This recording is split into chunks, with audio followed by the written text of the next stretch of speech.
matzah and all that. So There we go. we're good to go. You can hear us now. I forgot to hit that send button on the audio setup I did on that one. Oh, that's good. So everything you just said we lost, but it's okay. We're talking about, repeat that because I wasn't even paying attention. What did you say about the matzah?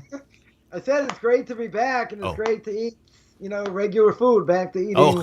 chametz and pasta and Hey. all kinds of leavened, products. Even though I'll probably still be finishing up the matzah for another week, but can't let some good matzah go to waste. But back to normal eating, as they say. It's kind of hard on some people's stomachs. So time to eat. All of a sudden, you can eat bread. It's like everyone runs out. Runs out. It's like, oh, I miss bread for unbelievable for like a week. Come on. This other food is tastes like sawdust. It tastes like potato flour. How much potato flour? You know how many things you can do with a potato? I think I ate 8 different ways to eat a potato over the holiday because that's all you have to eat. Potatoes, eggs, meat, chicken. That's it. What else you eat? And it's kind of like Chinese food. 5 minutes later, you're still hungry, or at least you're totally stuffed. You can't move. I tell you what, we found some matzah that was just really amazing. It's actually a gluten-free matzah, but it has a neat flavor to it that was just like, man, it's addicting. It was actually really good. So there wasn't much suffering going on our side, I'll tell you that. I hear. So here we are. So can a non-Jew be in any kind of relationship, romantic relationship with the Jewish person? Can a Jewish person date a non-Jew? I have calls from time to time where people just kind of end up in relationships without really intending on it. Like emotional feelings towards one another, not taking it too far, of course, but taking those feelings and then getting closer and closer to the point they feel like they have to be with them. And so is it even okay for them to have a boyfriend or girlfriend, dating wise as well? So that's kind of the concept. And what are the parameters and why? That's it. All right, I'm so glad I get all the easy fun topics. That's why I guess we do this show. So years ago, anyone associated with the Jewish synagogue, pretty much I would say almost any Jewish synagogue, you would ask someone affiliated, you would say okay, we're going to ask the question, multiple choice, it's A or B and no buts. Right? And the question is, are you allowed to marry a non-Jew? Right? Now, if you're affiliated with the synagogue, what are most people going to say? No, but, right? There are no buts, right? They'll say no, but, they'll give you Webster's 5th definition or 7th definition why it would be okay, right? Some people say, well, it was only for that generation. Maybe it was only for the generation once they came into the land. Maybe, someone told me, someone who was intermarried, they're already intermarried, right? So I said, well, why do you think, it's okay to marry a non-Jew? The Torah says many, many times, you're not allowed to intermarry. What are we worried about? We're worried about idolatry. That they're gonna take your son or daughter and they're gonna be idol worshipers. That's what we're worried about, right? That's really, what we're worried about, right? So I said, well, even if you hold, that the Torah is written by man, right? We'll throw that out there. The Torah says a whole bunch of times, right? 6 times, 10 times, 12 times. You're not allowed to intermarry. Jews not allowed to marry a non-Jew, right? It's a terrible thing to do. So even according to you, that if it was written by man, do you think they were kidding? What do you think they meant? So I said, I'll give you a few options. Maybe it was only for that generation. Maybe, it was only once they came into the land. Then it didn't apply. Or that, then it maybe applied, right? So this person says, you're an absolute nutcase. You're a fanatic. I said, I know I'm a fanatic. I've been called a lot worse. I said, so what's the answer? And they didn't want to give me an answer because obviously I hit a raw nerve, right? So now you ask the question. So that's already someone who's married. Someone who's married. And we're going to get to the Matrix. You're going to see, how does this fit? How in the world is this going to fit like the Matrix? So we're going to see. We're gonna see how bad this is. Now, in general, I'll date myself. I mentioned this earlier, right? So you asked the question. I didn't ask the question. You asked the question. Can you be friends? Can a Jew and a non-Jew, right? Can they be friends, right? Of the opposite sex. So if you watch the movie When Harry Met Sally, right? That's a late 80s movie. Anyone who's ever seen it or heard of it, you can Google it. It never works. People who are friends, it just never works out because, it normally goes too far, right? But, guys and girls never totally friends. But even if you want to tell me it's a platonic relationship, right? Is there in general a problem, right? Is there, we could ask, this is a huge question because we could ask, and we've spoken about this in different contexts, what about non-Jewish culture? I just read something over Shabbos from Victor Miller, one of the Torah giants of the last generation, where he talks about, and the parsha we just read about the death of the sons of Aaron HaKohen, that Nadav and Avihu, a number of potential reasons why they died. Anyway, Victor Miller talks about different things that happened to the Jewish people, and a lot of reasons things happen to the Jewish people. It's all blamed on Esau. It's all blamed on Esau, right? It's called the Vonasav Shel Esau, the sin of Esau. What did Esau do? What did Esau do over here? Why does he get the punishment? Why does it say it's all his fault? Right now, the question is, who came out of Esau? Who does Esau Edom? He's called Edom, right? Because he was red, right? But Edom represents Esau. Who is Edom? The Western world, right? Russia, Ukraine, the Western world, Australia, South America, the U.S., Canada. So what did Rav Victor Miller say? Rav Victor Miller said, look what happened. The Jewish people used to be, if someone did the wrong thing, not only were they chastised, but the Jewish people themselves, either, ostracized the person or different things. Why? Because they didn't want this person around them. Why? Because most people were from. Most people were ultra-Orthodox. So when someone went off, so to speak, they didn't want that influence. They totally shunned him, right? Or shunned her, shunned him, right? But it was a collective effort. Collective effort. What happened? Comes along Esau. Comes along Edom. And what does Edom do? Edom convinces the Jewish people to be like them. Right? Greece. Olympics. Education, the roads, right? Life of Brian, right? The roads, the aqueducts. What are they ever different? Oh, you remember how it used to be, right? The aqueducts, the roads, all these different things. Look what they brought to the world. So when they opened up the ghettos, Napoleon and others, when, Jews lived amongst themselves, they opened up the ghettos, disaster. Absolute disaster. What was the absolute disaster? Intermarriage, assimilation, both, right? You had both. So therefore, says Rav Victor Miller, we have free will. We have free choice. We can make decisions going the right way, the wrong way. The Gemara in Yuma says, you want to make the right choice, God will help you. You want to make the wrong choice, God will not stop you. So what happens? We have free choice. But guess what? The pressure is so great. And the outside world, the power of the outside world is so great today. Right? And every generation had their influence, whatever this bad influence was, right? At the time of Russia, there was communism. It was socialism. It was democracy, right? So we got destroyed physically. We got destroyed spiritually. So comes along Rav Victor Miller and says, you see throughout the ages, who's at the forefront of the destruction of the Jews physically and spiritually? Is Edom. Is Esau, right? So it all goes back to him, right? It sounds like an ambiguous statement. The sins of Esau. Well, what did Esau do? Esau hates Yaakov. So people say, don't we understand? Why does Esau hate Yaakov? He hates Yaakov because, look, he stole the blessing. Look what he did, this, that. He swindled him twice. Poor Esau. Esau was already far gone. He was already far gone. Come in, and he's starving. After Abraham dies, he's rummaging, pillaging. Right, do all kinds. It's like, give me some of this red stuff. It's like, some of your birthright. Just give it to me. I'm gonna die. To sell it, fine. He sells it, and the Gemara says, and the commentaries tell us, he fed him like a horse. Just force fed him. Ate like an animal. Right? He said, I despise the birthright. Then he got tricked again. Right? There's a whole discussion.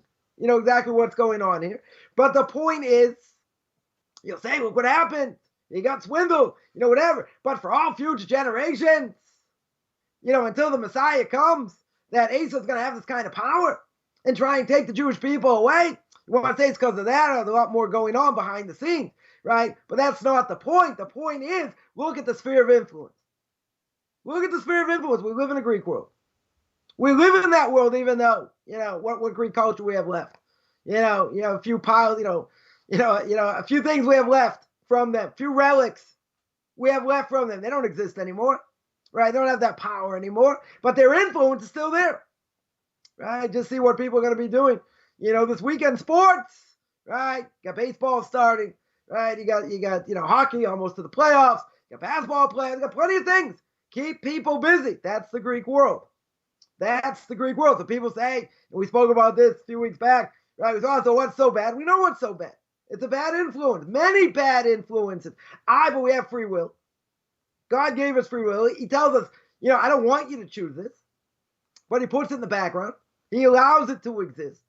So if I feed into it and it becomes part of my psyche, it's very hard to fight. Tell someone who grew up as a sports fan, give it up cold turkey. Very hard. You can say, come on, what's so big? Someone who's really into it, they're into it, right? Whatever it is, right? Whatever that addiction is, sports can be addicting, right? Even if your team's not in it, doesn't matter, right? But you have these outer influences. These outer influences are bad, right? We have to be more insular. Why? I mean, it's almost impossible today, but why is that? Because that's a negative effect. Because what a person sees, they take in. They just like we're recording, the soul records it. The picture that they see, it's in their psyche. It doesn't disappear, never disappears, right? Why do I still remember certain jingles from the 80s, right? Certain commercials or certain lines or certain things from movies, right? You're the disease, I'm the cure, right? Right? So, we know where that's from. We mentioned it many times. So, why is that mentioned? Why is that still in the mind? Still there for whatever reason. Right? You got to fight like a dog to get rid of it. There's a famous story. We'll get to the question. I just want to make the question stronger. The famous story with the Baal Tanya. Right? The first Lubavitcher Rebbe wrote the Tanya. Baal Tanya had a student that was going to go to university. And he tells the student, listen, you don't understand the danger, the heresy, right? What you're going to hear. It can make you go off, different things, have a negative influence. So the student said, hey, listen, Rebbe, I've been in your base measures. I've hung around you for many years. I didn't become so righteous. So if I go to university, it's not going to make me so impure. That was his answer. It comes on the Baal Tanya. The Baal Tanya says you're making a big mistake, right? You're making a big mistake. Why? Because impurity, how does the person become impure? Touch a dead animal, you become impure. You want to absorb holiness, you have to absorb it. You want to take it in, got to work at it. Doesn't stick to you like glue. Doesn't just, I put a tractate of Talmud on my head and I say it's going to go in by osmosis. Who says? You got to work. You have to absorb it. So the Baal Tanya said, you want holiness. You want Kedusha, you got to absorb it. It doesn't just go in automatic, but you have all these other influences that just by touch, just by hearing certain things, has an effect. Right? My Rebbe would say many times, I heard him say many, many times, having conversations with secular people can damage you. It can cause you damage. You're going to say, what am I supposed to do? Live in that world. So you got to try and minimize that. You go to a store, fine. A person's Jewish, non-Jewish, whatever. You got to minimize contact. Even at the office, got to minimize contact.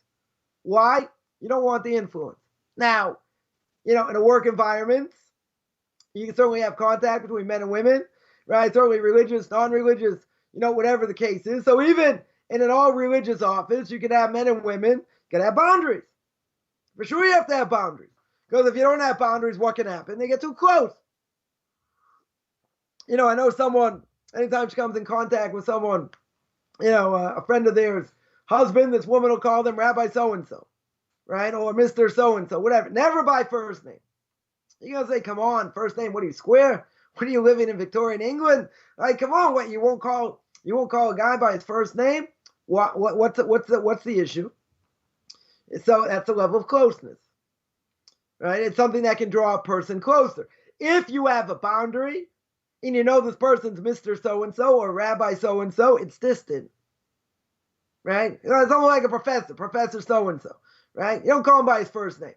You don't call him Mike.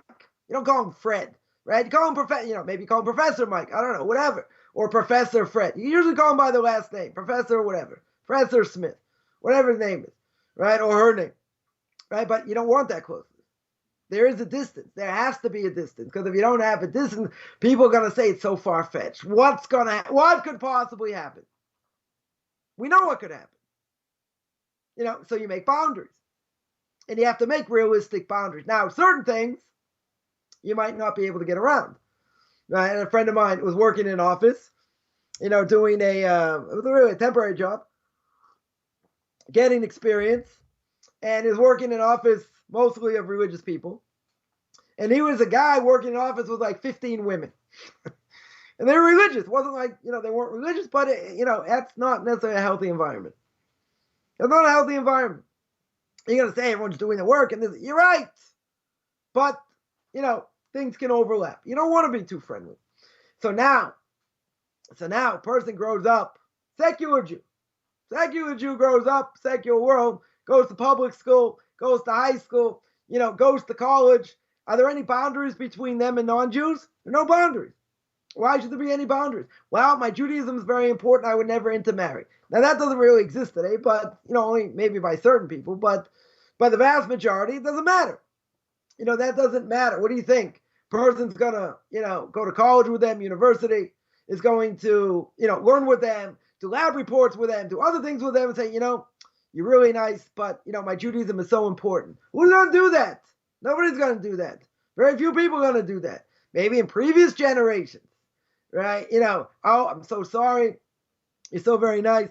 We can't get closer, because I have to marry a Jew. But why?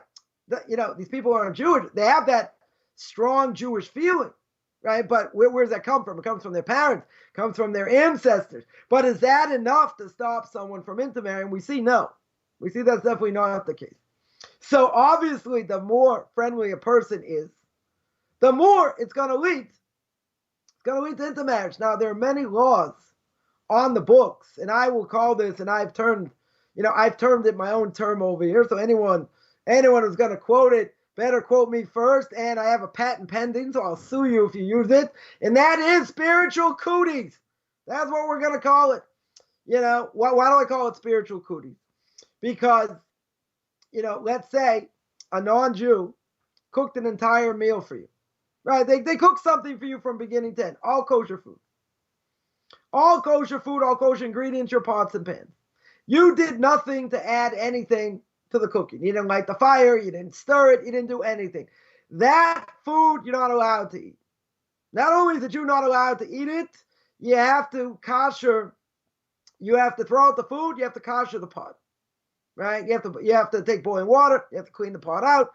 You should wait 24 hours, boil water, make sure it goes over the sides, kosher any utensil that was used there. If it's metal, why? Because we want to prevent intermarriage. Wine, right? If it's not cooked wine and a non-Jew touches it, semi-dry wine, if the bottle's open, Jew can't drink it. Again, why is that? Because, non-Jews used to use it for wine libations, for idolatry. So you got to tell me, if it's not cooked, most non-Jews are not going to use it for a libation. They're not going to use it. You're right. But it was an unbelievable decree the rabbis made. Unbelievable decree. And that decree stands today. Not only that, a secular Jew. A secular Jew who doesn't keep Shabbos, desecrates Shabbos in public. In that case, they have the status of a non-Jew. And therefore, if they touch your wine and it's not cooked, you can't drink it. Right? So we don't say everything that a secular Jew does has that status, but there are certain things that are very egregious. Why Shabbos is so important? Because what do we say Friday night? We say Genesis chapter 2. We say that God finished created Shabbos. And therefore, if you go against, you don't keep Shabbos properly, you desecrate Shabbos in public, what does that mean? You deny God runs the world. You deny creation. So that's pretty severe. So you have something like that, you're going to say, come on, it goes that far. The rabbis went to great lengths to make sure Jews and non-Jews should be separated. 100%. No offense to any non-Jews listening here. And I'm going to get to the matrix. We're going to speak about the matrix in a second and see how far off this goes, and where it goes. So what do we have over here? So you have people sitting together, eating together, learning together, taking the same classes, doing, aerobics, who knows, doing all these things together. So now you're going to tell me Judaism to them is going to be so important, that they're not going to, step over the boundaries. So if you're again, let's go back to the beginning. If you're associated with the synagogue and you would ask them according to the Bible, what does the Torah say about intermarriage? Right? Unequivocally, most people would say you're not allowed to intermarry, according to the Bible. Now, they'll give you, Webster's 8th definition. They'll give you all kinds of reasons, all kinds of answers, right? Why it should be okay. But that wasn't the question. It's either yes or no. If you ask people not affiliated with the synagogue, they're going to say, who cares? If they're a nice person, what difference does it make? The Jewish, the not Jewish, the black, the Chinese, doesn't matter. What's the difference? There's no difference over here. Now, why do I say it's like the Matrix? Now, so I remember when I was engaged, get married. So Rabbi Kaplan has a book. It's called Made in Heaven. It's a book about marriage. Now, when I read this book, I shouldn't say read the book. I didn't get past the introduction. Why? Because in the introduction, Rabbi Kaplan says, you decide you want to get married. Okay, very good. You found the right one. Beautiful. Just remember, the spouse that you picked, this decision doesn't just affect you. It affects your kids. It affects your grandkids, all the way down the line. I'm like, who, me? That was it. Slam the book shut. I was like, that was even for me, it was a little bit intense. Now, why do I say it's like the Matrix? What's the intermarriage rate today? It's over 60%. Some places over 70%, some places even over 80%. Now, let's say it's 60%. Let's be generous. Let's say it's 60%. That means 6 out of 10 people, 6 out of 10 Jews, 6 out of 10 Jews, right, if they intermarry, remember, when a person gets married, they're half a soul. When they get married, they're a whole soul. It's a complete soul. Now, obviously, if they marry the right person, very good. And then whatever kids, if they have kids, are going to come from that union, beautiful. Now, what happens if that half a soul does not marry the right person? Forget if they didn't marry the right Jew. Forget that. Forget that. We're not even going to go there. We're going to make it very graphic. What happened? I mean, we'll keep this PG-13, right? At least just for the ratings, right? So what happens? What happens? They marry a non-Jew. Now, obviously, unless this person converts, they marry a non-Jew. So obviously, that other half of soul, what happens? That other half of soul sort of gets lost. Now God has to orchestrate, okay, how am I going to put this soul together? It's obviously not what God wanted. He didn't stop it. He allowed it to happen. Right? So if he allowed it to happen, okay, person's got free will. He can make that choice or not make that choice. But if he's a half a soul, and that other half a soul gets messed up, in other words, those kids that they're supposed to have together are not going to exist. They are not going to exist. Now, think about that. Those kids won't exist. So those half a souls, who are they going to marry? What kids are they going to have? Messed up the whole system.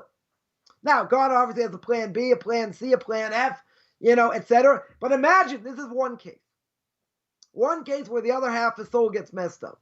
Both souls get messed up here. Both half souls get messed up. If both half souls get messed up, then the children they could have had don't exist. And if God wants them to come to the world, it's got to orchestrate it a different way. That's one. That's one issue. Now, what if it's 6 times that? If it's 6 times that, that's the Matrix. Or, someone pointed out in Pirates of the Caribbean, there was a scene, the swirling vector or whatever, it took like 37 supercomputers to make this, this thing spin. That's what it sounds like. That's exactly what it sounds like. Because if you have, I'm not going to do the math here, right? But if you have 6 half souls and they were supposed to have a whole bunch of kids and supposed to marry the right person, they didn't. So now they're going all totally different directions. Now I got to pair them up. and how these other souls are going to come out and who this, so that is an incredibly, high number over here. And, and how's that all going to fit in? That sounds like the Matrix. That's what it sounds like. Now, that's only, again, that's 6 times the amount. And I was being generous. In some places, it's higher than that. Remember many years ago, Rabbi Israel Tauber, blessed memory, told me in Denver, Colorado, a lot of Jewish things going on there. There's Shiva there, there's a girls' school there, there's outreach there, Jewish outreach. There's a lot of good things going on there. What's the intermarriage rate? 85%. 85%. So now, think about it. 8.5 people, say 9, right? Or say 8. We'll make it easy. Well, say 8 people, 8 out of 10. Now, what happened to those other 8 half souls? And all those children supposed to come out of it. Computer explodes. Need more than 37 supercomputers, right? Probably need 150 or more, right? Statistics go out the window. Totally out the window over here. So now, you're going to say, okay, they just want to be friends. Don't, again, if you go back to when Harry met Sally, you can't be friends. It's always going to lead to something else. You tell me it's platonic. The person's binary or whatever these terminology means, right? And, they're different persuasions. Nothing's ever going to happen. Okay, so let's say they'll never marry them. They'll never be intimate with that, whatever. Right? What about their influence? What about what they talk about? What about Lashon Hara they speak? What about, I can mention 150,000 other things also. So the influence, as we saw, certainly by, Esav and what they brought to the world. So the influence is bad. So you say, well, if they don't marry, if they don't intermarry, so no big deal. No, it is a big deal. Because as my Rebbe said, even what they say has an effect. And, intermarriage is the red line. Is definitely the red line. But even if it's the red line, even casual contact is bad. So so I remember once someone came to friends of my in-laws came, once to visit, and they saw us in a different neighborhood, where I used to live, and they look around, see all these black hats and short coats, long coats, and they're like, this is unbelievable. I feel like I'm in a ghetto. I go, I know, it's great, isn't it? But you want to be in a melting pot. You want to be as open-minded till your brains so the brains fall out of your head. So what's going to be, right? What's going to be? The end result is assimilation for sure, and intermarriage right around the corner. Right? It doesn't make sense. If they do get married, why would a person stay Jewish or want to marry someone? So if they're inherently, there are some people out there, their souls are inherently Jewish. They do very Jewish things. They never even think of intermarriage, right? There are some people like that, right? In later generations, not my generation, right? In later generations, you're gonna have to handpick. You have to handpick over here. You don't have so many people like that. If you have anybody like that, right? It's hard to imagine. Because what are they doing? They're doing the same thing as every other non-Jew. Why wouldn't they intermarry? Oh, you can't say that. That's racist. Right? Someone once told me, it's a terrible thing to intermarry. I said, why? They said, because it's a terrible thing to intermarry. Thank you, a Jew, telling me this. I said, why? They said, well, don't you believe it's forbidden to intermarry? I said, yeah, but you're a racist.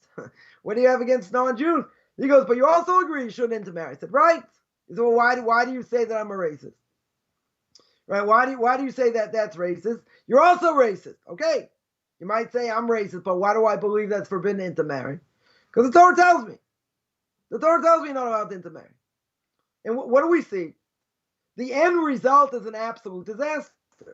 The Jewish people forget being slaughtered in pogroms and Holocaust and all these other different things. We're doing it willingly.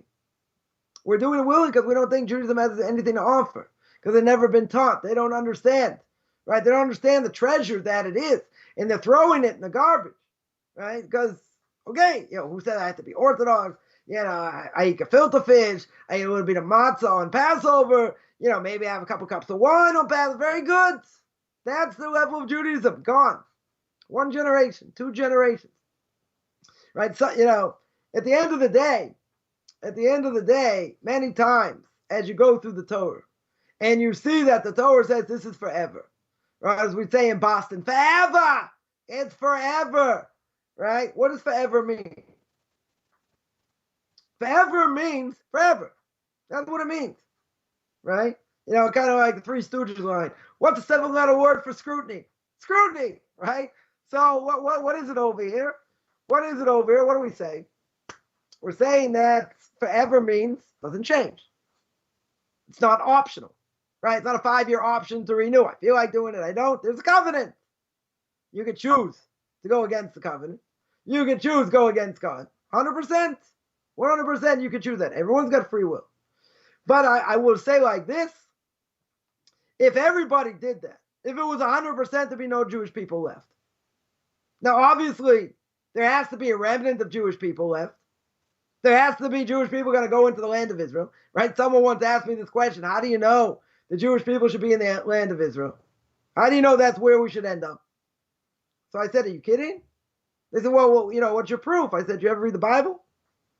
You know, from cover to cover, right? From Genesis to Deuteronomy. They go, what's your point? I said, the Torah says many times that's where the Jewish people should be, right? The end of this week's Parashah Zacharei Mos, right? My language, chump don't want it, chump don't get it. If we don't do what we're supposed to do, we make the land impure. What happens? We get spit out. God spits us out of the land. Now, we've been spit out of the land twice, right? First temple, second temple. And now it's an absolute miracle. We're here. And we're in the land right now. Now, there is an opinion, just throw this out there, it's a side point, there is an opinion that when the Messiah comes, all the Jews are going to be in the desert, right? Jews in the land of Israel are not going to be here. Now, some people say that's literal, some people say it's figurative. You get a left-wing government in here, they can throw out all, get rid of everybody peacefully. Just have give all the land back to the Arabs. Could happen, in theory, right? But, practically speaking, looks kind of doubtful, but such an opinion. There is such an opinion. So without getting into politics, and all that, we have to understand if we don't do what we're supposed to do, we make the land impure, we get spit out. We totally get spit out. But the end of days and the Messiah and all that, we're going to come back. We're definitely going to come back. That's what the prophets say. Looks like, however many people are going to come back, doesn't look like it's going to be a whole heck of a lot. Right? It doesn't seem like that. A third are going to get wiped out. A third are going to get hurt. And the third are going to survive of the world. So, Jews, who's going to survive? People keeping Torah mitzvahs. Other people, why should they survive? They have no connection to Torah mitzvahs.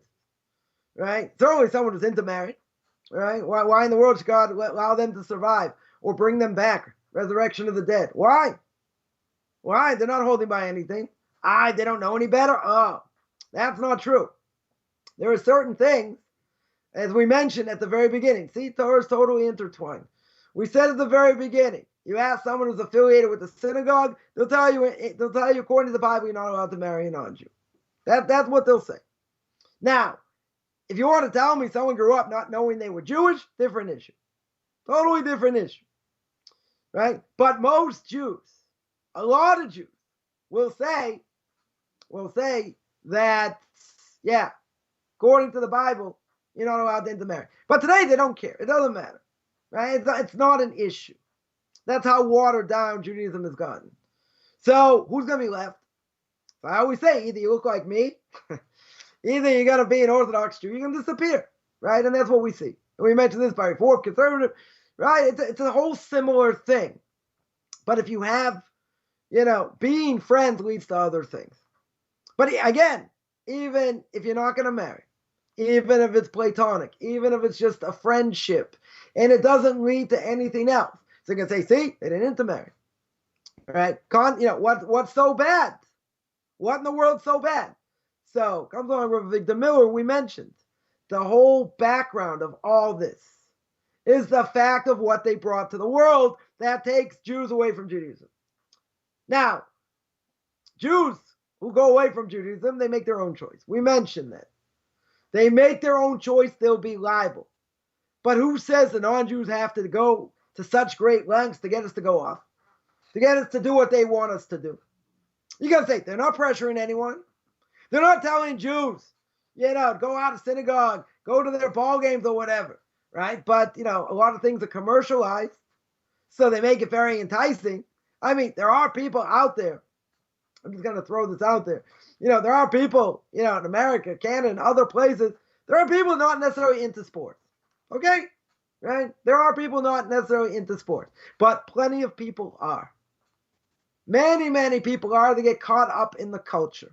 Totally get caught up in the culture. I don't know, what great things American culture is. They'll say, come on, we got theater, you got movies, you got other things. I wouldn't say it's the greatest, necessarily greatest intellectual culture that there is, exists in the world. I don't think so many other places are that much better, right? But in general, it's a surrounding influence. And the surrounding influence, even if a person doesn't intermarry. So, I have relatives, I have cousins. They grew up Reform. You're talking 60, 70 years ago. They grew up Reform, and 3 out of 4 married Jews. Now that's an absolute miracle. That's an absolute miracle. Why? Because if you grew up that way, why in the world would you marry a Jew in general? You do very few things like Jews do. Keeping the holidays properly and kashrus and other things. You go into their ball games. You go into their movies. You're going to their art exhibitions, all these different things, going on their cruises. Why in the world would we think that there's going to be any Jewish remnant left of these people? So you're going to say, but at least they didn't intermarry. Okay, right? There's a conservative, camp. It's called Camp Ramah, right? For the conservative movement, they're pretty religious camp in many ways. Now, at the very least, if these people marry, people that they went to camp with, very good, right? That has a purpose. What's the purpose? Even though I disagree with a lot of other things that go on there, but what's the good thing that comes out of it? They don't intermarry. They totally don't intermarry. So, and I would say there's a high percentage, of these people that go to that camp, they don't intermarry. Very good, right? I get, again, I'm not saying, a wrong over here is going to make a right. Plenty of things they do wrong and whatever without even going into anything. But at the same time, stop someone from intermarrying. That, that is the disease today. That is the disease, right? Cobra, right? That's a disease. That's a disease. Assimilation, intermarriage. That's what it is. Now, even if someone doesn't intermarry, I mean, it's highly, what are the odds? I think the odds someone marries someone Jewish today, it's a miracle. If they grew up secular, unless it was really imbibed in them, by their parents and they were really Jewish and only Jewish things, assimilation is so strong. My wife made a comment once. I went, my family used to go, every year to the Boston Marathon, and we had friends that lived by, I think, the 13th, 14th mile mark. It's called Heartbreak Hill, right? And, it was Big Hill or whatever. And I made a comment, I think either when I was engaged or whatever, that here you can't tell Jews from non-Jews, right? And people, I was with, they're all Jews. They were all Jews there, right? As far as I remember, right? But you can't tell how they dress. Can't tell how they talk. Certainly can't tell how they eat, right? So the older generation had a closer connection to Mount Sinai through their parents, through their grandparents. So intermarriage with them, forget it. Someone intermarried, 70, 80 years ago, come on, they'd sit Shiva, right? They would mourn for them for 2 weeks. Today, they'll say, come on, people got the right idea today. Their minds are totally open. They would never do that. That's backwards. That's square. It's like living in Victorian England. That's like, whatever. That's so far gone. Yeah, that generation that had that level of Torah and belief, not belief, but at least that feeling of being Jewish, where'd they get it from? The parents, from their grandparents, right? That's where they got it from. Well, up until 200 years ago, everyone was religious. Everyone was Orthodox. Some more, some less. You didn't have these other movements, right? As we mentioned a few weeks back. You didn't have these other movements. And that's what led to assimilation. And that's what led to intermarriage. So what became absolutely forbidden, 70, 80 years ago, today, not only is it not a problem, not only is it not a stigma, right? It's a mitzvah. It's funny. There's a joke. We're not going to, I don't want you to get shut down over here. What's the difference between Trump and a Reform rabbi? What's the difference? Trump's grandkids are Jewish. right? So you say God's irony. God's irony over here. You have something like that. Or you have non-Jewish names that the kids are Jewish because the mother's Jewish. And you have Jewish names that, the kids aren't Jewish. So you don't know. It's a whole mess, right? It's a whole big mess. So that in and of itself, without, having guns pointed to our heads, and without pogroms, and without Holocaust, this is the single biggest problem today. And even if you tell me being friends is not going to lead to intermarriage, person's already assimilated anyway. You say, how much worse could it get? Intermarriage could get worse. But even if it doesn't, the influence of the secular world is unbelievably strong. Unbelievably strong. The evil inclination today has it so easy. He doesn't need me to agree. He's got it so easy. Used to be you wanted to do sleazy things. You had to hide, you had this, you had that. Now you got it in your hand. You got it in the palm of your hand. You got that power, right? See all this garbage and, and everything else. It's no embarrassment, right? It's another issue. What do we see today? We see people flaunting, quote unquote, different lifestyles, bragging, parading, and we're going to show it's right. And we're going to ram it down your throat. We're going to have a lot of power. You can't say anything against it and blah, blah, blah. Right? Even though Torah says it's forbidden. And that was the first show we did 120 shows ago, 122, whatever. It spoke about homosexuality, but that's how bad society is.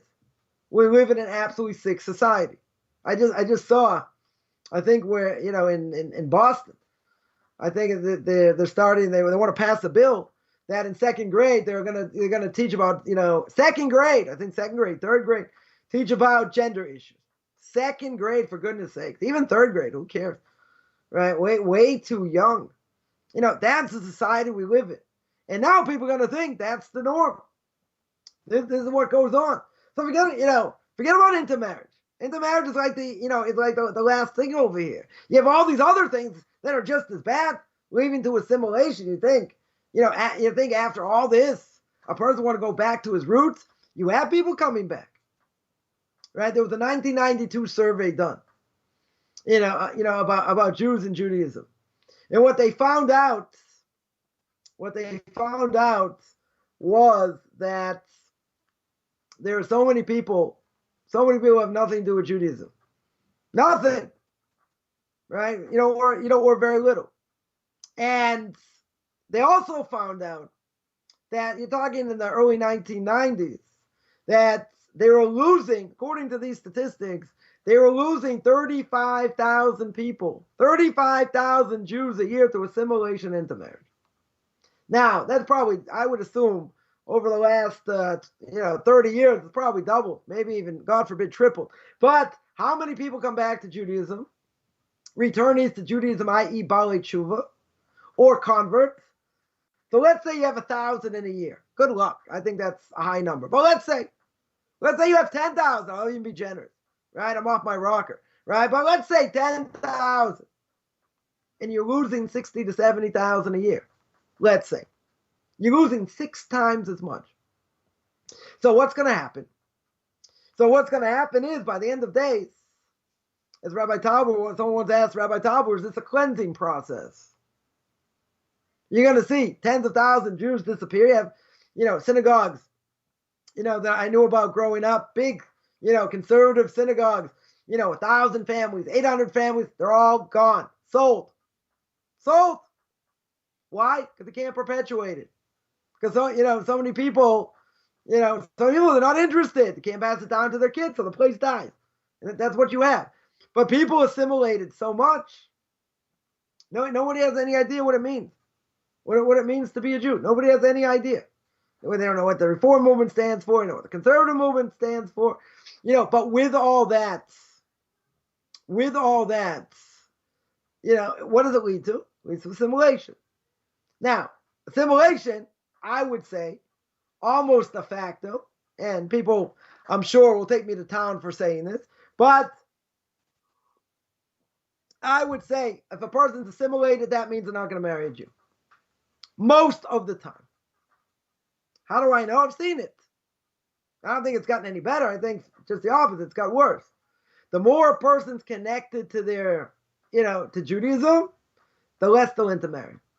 The more knowledge about Judaism, the less. Unless they're totally, totally head over heels with someone else and whatever, and it's all about desire and different things, okay. But today it's in vogue, to marry in, to these non-Jewish families, right? Clinton got a Jewish son-in-law. Trump's got a Jewish son-in-law. You got great people. I'm not saying great people, whatever, actors, other people, whatever, influential people that have, Jewish son-in-laws, daughter-in-laws, right? It's not a stigma.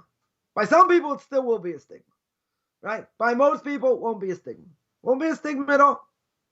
Not at all, right? And a Jew can say, look, see, we got into this. We got into this family, that family, whatever. It's a sign of prestige. By us, it's not a sign of prestige, right? If you would ask most Jews, what's the most Jewish film they've seen, right? What's the most common film they've seen besides probably the Ten Commandments, right? Most secular Jews have seen Ten Commandments, Charlton Heston, right? Seen the Ten Commandments, right? So what's the other main movie? Maybe they saw Yentl with Barbara Streisand. Okay, wasn't thinking that one either, right? What's the main movie they've all seen? Fiddler on the Roof. Fiddler on the Roof. And everyone's like, yeah, it's such a Jewish movie, whatever. What is Fiddler on the Roof really about? Right? Let's break it down. What's it really about? It's about getting out of the shtetl, right? Out of being in a place where all these Jews are, and Judaism so hard, whatever. It's about assimilation into marriage. That's what it is. Now, most secular Jews, certainly previous generations, everybody's seen it. Everybody, they say, you see Fiddler on the Roof? Of course. Saw the play, saw the movie, right? Maybe my generation, I think my generation, most people probably saw it. Later generations, let's say within the last 30, the last 30 years, did they see Fiddler on the Roof? Not so sure. Right? I'm not so sure. Yentl probably never heard of it. Right? Fiddler on the Roof, as quote unquote Jewish as it is, nonetheless, what is it? It's about assimilation. It's about assimilation, right? So, but that's where people are holding. That's what they've seen. That's what they've been born and bred with. So how is that going to change? How in the world, is that going to change? They see it all over. Why, let's ask the question a little bit different. Why should a secular Jew who has barely any contact with Judaism come to synagogue a couple times a year, maybe have a Passover Seder, maybe light Hanukkah candles, right? Very superficial at best. Let's say a lot of people like that. We're going to overgeneralize here, but I think that's the case anyway. What is going to stop them from marrying a non-Jew? Nothing. What should stop them? And if the parents say you shouldn't marry a non-Jew and you put your foot down, you lose your grandkids. They're not going to do that. Totally not going to do that. Not only that, if they bring in a non-Jewish spouse, they're going to bend over backwards to make them feel comfortable. That's what they're going to do. They're going to be part of the family. All kinds of things. Even though it might grind them on the inside. They're not going to do anything about it. So what would you do? Someone asked me this question. What would happen if one of your kids, right? I like getting all these curses. What would happen if one of your kids did? So I said they know what the end result is. They know. They know. Right? At least, if they had a proper Jewish education and God forbid, they've gone sour, whatever, if they ever decide to do that, they know what the end result is. Think we're going to come to the wedding? No. Parents aren't going to come. Siblings aren't going to come. That's not going to happen. They're going to be ostracized. As should be. You're right. Someone told me, I can't believe a person would do that. So you don't have any morals. You don't believe in anything. We believe the Torah is divine. We believe you can't change the Torah. Right? So you can say, but a person's got free choice. You're right. But they can make the wrong choice. And that's a pretty severe choice. But they make that choice. Right? Person can make that choice. Okay? So they make that choice. So that means I have to say it's okay? Why in the world do I have to say it's okay? Right? I have to let that person in my house? You're going to ostracize your kid. Okay, you might. right? But how can you say that's okay, right? I remember I was coming back from the States. Once coming back to Israel, I saw a friend of mine I went to yeshiva with. So I said, "Oh, what are you doing? What are you doing in the States?" He said, "Oh, I was at a wedding. My sister got married." I said, "Oh, mazel tov." He said, "No, she isn't married." So I said, "Well, how could you go to the wedding? How, He said, "No, everyone knew I was there under protest." I said, "So, you had your kosher food, you did the whole under protest." He said, "Yeah, everyone knew I was there under protest." Now, what did that mean? It meant that if he didn't go, they would have crucified him. They would, they would have ostracized him. And he wasn't strong enough to stand up to the pressure. That's my assumption, right? And that's what he did. He quote unquote compromised. There is no compromise here. Can you turn pig into something that's kosher? No, right? I would tell somebody like this.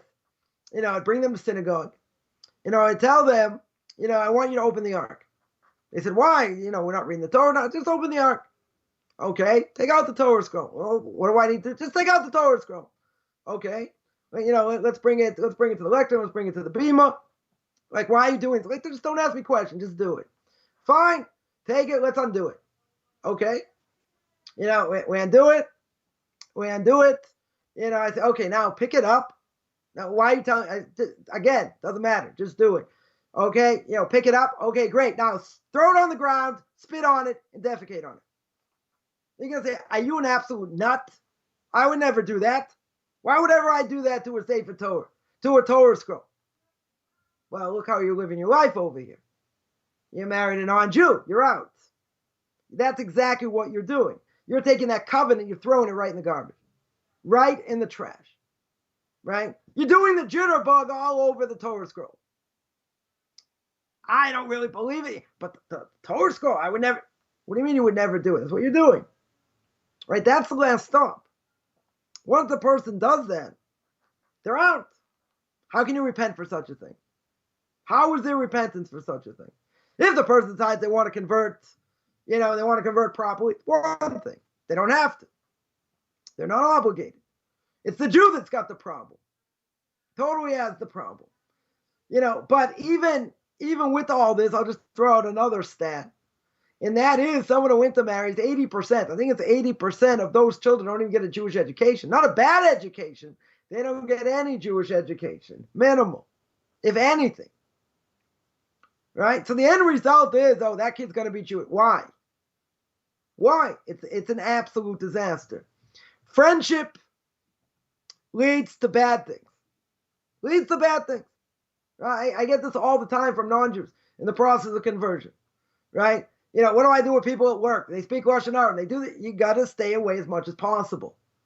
Yeah. Sometimes you can't. Sometimes you hear something, they say something, whatever.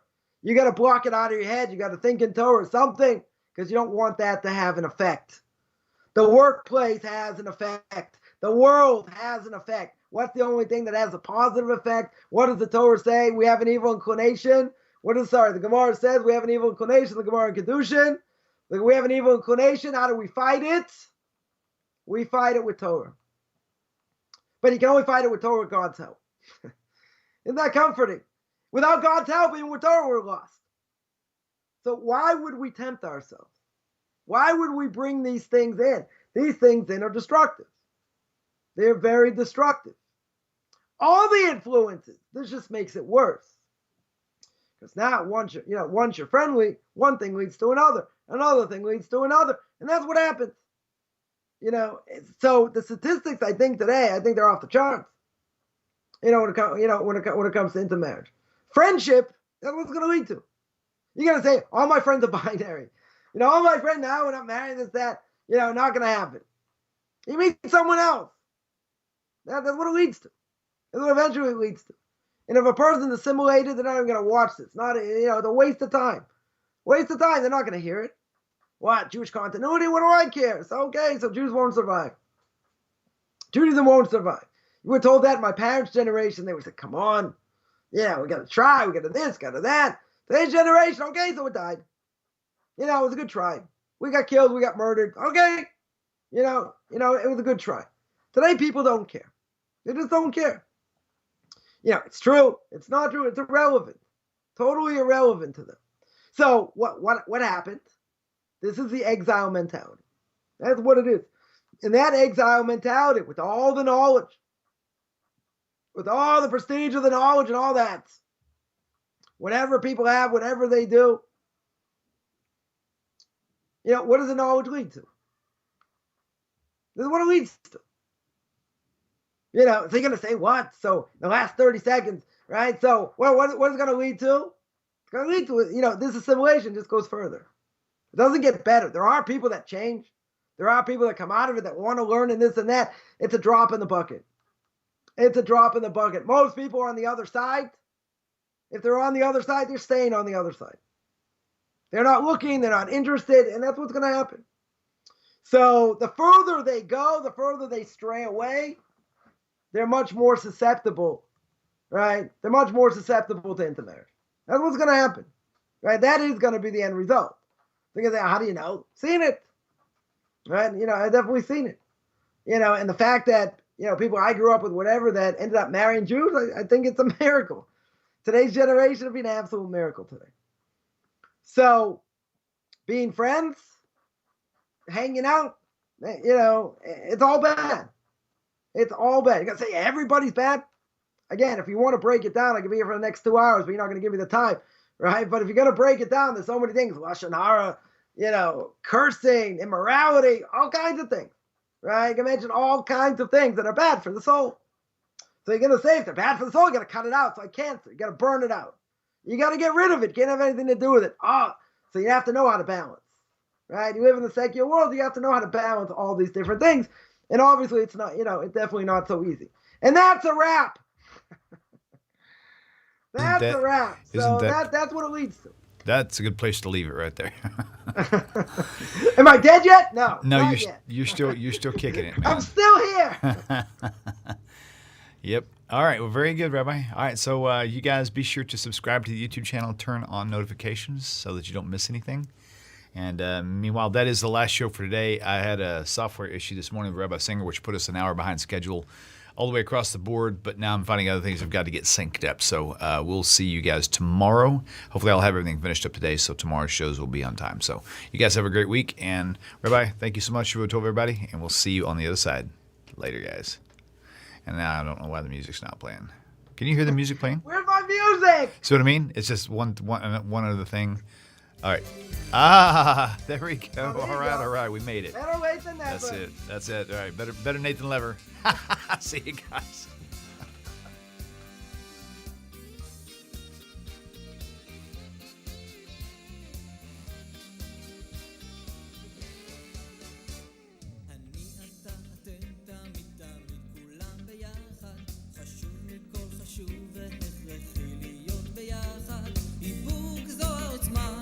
ויתור זו הגדולה, השאיפה והכמיהה. אני אתה אתם תמיד כולם ביחד, חשוב מכל חשוב והכרחי להיות ביחד.